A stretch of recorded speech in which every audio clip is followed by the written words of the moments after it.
Fala pessoal, tudo bem? Então estou aqui de volta para fazer mais um comentário. Faz aí um tempinho aí que não tem vídeo aqui no canal, mais de uma semana, mas mesmo aí nesse fim de semana de eleições, vou soltar um videozinho aqui sobre o final da Sul-Americana, que teve aí entre São Paulo e Independente Del Valle no sábado. O jogo foi em Córdoba, na Argentina. Foi aí no sábado à tarde. E acabou aí com uma derrota do São Paulo por 2-0 para o Independente Del Valle, time do Equador. E vou dar um pequeno parecer aí sobre o que eu achei dessa partida, como que aconteceu e o que esperar do São Paulo agora. Bom, antes da partida a gente pensava assim, pelo menos eu pensava, que o São Paulo chegou até agora na Sul-Americana muito na vontade, na torcida, porque passou nos pênaltis tanto pelo Ceará quanto pelo Atlético Goianiense, tendo que reverter o resultado na semifinal. Então, assim, parecia que o título da Sul-Americana tava sorrindo pro torcedor, entendeu? Então, e era uma grande oportunidade pro torcedor de São Paulo sair um pouco desse sofrimento que tem sido aí torcer pro tricolor aí nos últimos anos. Então eu realmente acreditava que o São Paulo iria vencer esse título. Apesar de, lógico, a gente saber que o Independente Del Valle vem de anos aí já disputando, sendo carrasco de outros brasileiros, como Corinthians, Grêmio, venceu o próprio Flamengo em 2020, num jogo por 5-0 lá. Então, apesar de a gente saber que tinha um projeto, esse clube é um clube novo, lá no Equador, mas já se tornou uma equipe das mais relevantes. É um dos principais times do campeonato equatoriano, se não me engano é o segundo colocado, então eles têm um projeto, têm uma maneira de jogar, tem com investimento na base, mantém uma filosofia de jogo, por assim dizer. Então é um clube a ser respeitado e mostrou o porquê tem que ser respeitado nessa partida. Bom, o jogo, no geral, eu acredito que foi equilibrado. O próprio Rogério Ceni na entrevista dele que é um tema à parte, inclusive, mas não vou falar disso. As entrevistas do Rogério. Um jogo equilibrado, principalmente na posse de bola, que ele citou. Mas um panorama geral, um resumo bom é o seguinte: o time do Independente Del Valle se mostrou muito concentrado, muito consciente, muito entrosado, certo? É um time que mistura jogadores jovens com experientes. Isso acabou por dar muito certo. Vários jogadores tiveram destaque nessa partida.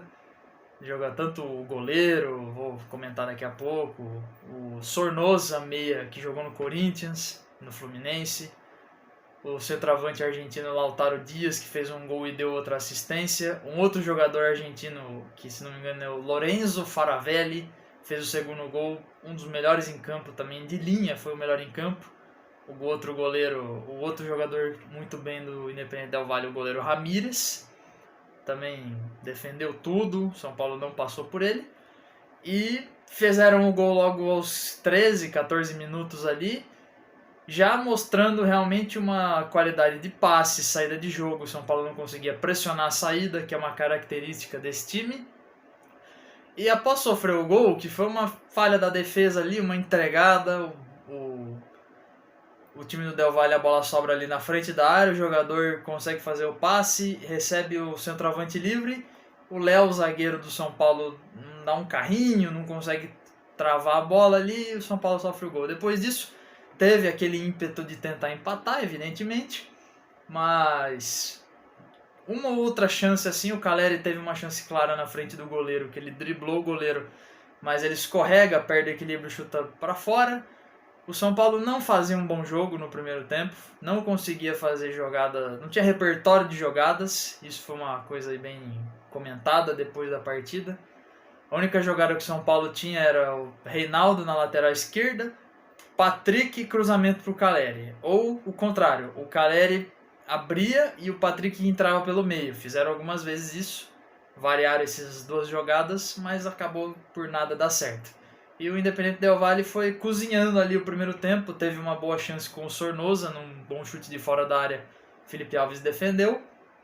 O primeiro tempo terminou assim: Segundo tempo, até os 15 do segundo tempo, o São Paulo foi muito bem, teve um grande volume de jogo, poderia facilmente ter marcado gols, mas aí novamente, num chute do Rodrigo Nestor, esbarrou no Ramírez, no goleiro equatoriano, e mesmo assim o São Paulo não apresentava repertório de jogadas. Não é que o São Paulo teve chances demais assim e perdeu muitos gols. Não, o São Paulo teve pelo menos 2 chances bem claras assim, que poderia muito bem ter feito o gol, não fez o gol por suas próprias pernas, eu gosto de dizer.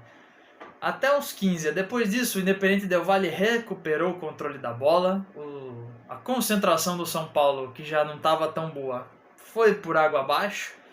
Logo aos 21, 22 minutos do segundo tempo, saiu uma ótima jogada do Del Valle num lançamento do zagueiro. O meia, acho que é o Sornosa, ele recebe a bola em posição legal, toca a bola para o centroavante Dias, ele joga para o meio e chega o outro jogador Faravelli, o argentino, muito bom, e toca também na saída do goleiro, não pôde fazer nada, a defesa do São Paulo totalmente desorganizada e mostrou essa falta de organização e de concentração, não conseguiu desarmar, a defesa do São Paulo não protege o goleiro, o meio-campo do São Paulo não protege a defesa e assim vai, e deu no que deu, né?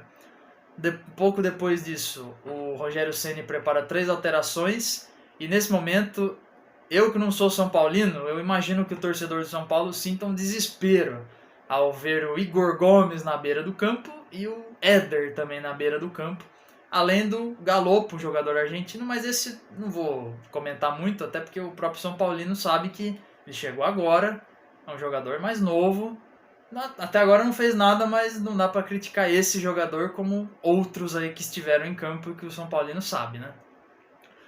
Depois disso, o São Paulo tentou retomar um pouquinho a bola, mas normalmente tentando muito cruzamento, muita bola longa, uma certa limitação de dinâmicas, não tinha uma jogada pelo meio, uma jogada mais construída assim. E quando aconteceu que o São Paulo se esbarrou na sua incapacidade de criação de jogadas, que vinha sendo uma coisa que o São Paulo criava bastante e fazia poucos gols. Nesse jogo o São Paulo criou pouco e nas poucas que criou não fez o gol. Então, méritos totais para o Independente Del Valle, time bom, mas é bicampeão da Sul-Americana, já tinha ganho em 2019 quando eliminou o próprio Corinthians, vencendo dentro de Itaquera. É um time que tem um projeto, tem uma ideia, tem um norte, tem um objetivo, certo? Que é se tornar um grande do futebol sul-americano e tem conseguido. Claro que o domínio brasileiro tende a seguir, com os times como Palmeiras, Flamengo e alguns outros aí que podem aparecer, mas esse time aí tem um projeto e vai incomodar ainda vários desavisados aí pelo caminho, porque eles são bons. Então, um título merecidíssimo, jogou muito mais bola, esteve muito mais concentrado, organizado, dinâmico, entrosado. O São Paulo errou muito passe, é outro ponto a se destacar. Erros de passe, isso é o fundamento do futebol, né? Erro de passe, então acabou por isso aí. Agora o São Paulo tem que jogar muito bem o brasileiro para, quem sabe, beliscar uma vaga na pré-Libertadores. Porque já pela Copa do Brasil vai abrir uma vaga, que é o 7º colocado, vai para a pré-Libertadores. E na Libertadores, que é entre Flamengo e Atlético Paranaense, o Atlético Paranaense se mantendo entre os 6 e vencendo, abre outra vaga, né? A Copa do Brasil e a Libertadores dão mais 2 vagas para a competição do ano que vem, que vão ser o 7º e o 8º colocado, esses vão para pré-Libertadores. São Paulo pode sonhar com isso aí, nada mais. Muito difícil que termine entre os 6 nesse Brasileirão aí, até porque a nota de corte está bem alta para entrar no G6 no momento. Então, resumo do jogo é isso. São Paulo fraco, deixou o seu torcedor triste, sem reagir, falta de concentração principalmente, jogadores expulsos, só para encerrar, Caleri e Diego Costa expulsos nos últimos 5 minutos, o Diego Costa principalmente Isso é uma questão, uma coisa que eu penso. Como é que esse cara é capitão do São Paulo? Não dá pra entender como o Rogério Ceni permite um negócio desse, mas enfim. Acabou, São Paulo vice da Sul-Americana, torcida triste. E mais uma chance de título um pouquinho maior, né? Porque teve o Paulista do ano passado. Uma chance de título um pouquinho maior aí foi perdida. Então, resumo é isso. O comentário de hoje foi esse. Vamos... Tem amanhã dia de eleições aí, né? Então, mesmo assim, eu vou soltar o vídeo aqui porque futebol é o tema principal aqui do canal, nunca vai faltar, tá certo? Então, daqui no fim do mês nós temos a final da Libertadores, vai ser a outra competição sul-americana aí, e com certeza vai ter vídeo aqui no canal no dia, tá bom? Então, muito obrigado a todo mundo que assistiu. Então, vou deixar, como sempre, eu deixo meu Instagram aqui embaixo, se inscrevam aqui no canal. Vai ter vídeo sempre que tiver jogos importantes aí, vai ter vídeo aqui no canal, tá certo? Logo vai ter Copa do Brasil também. Então, obrigado pessoal, até a próxima.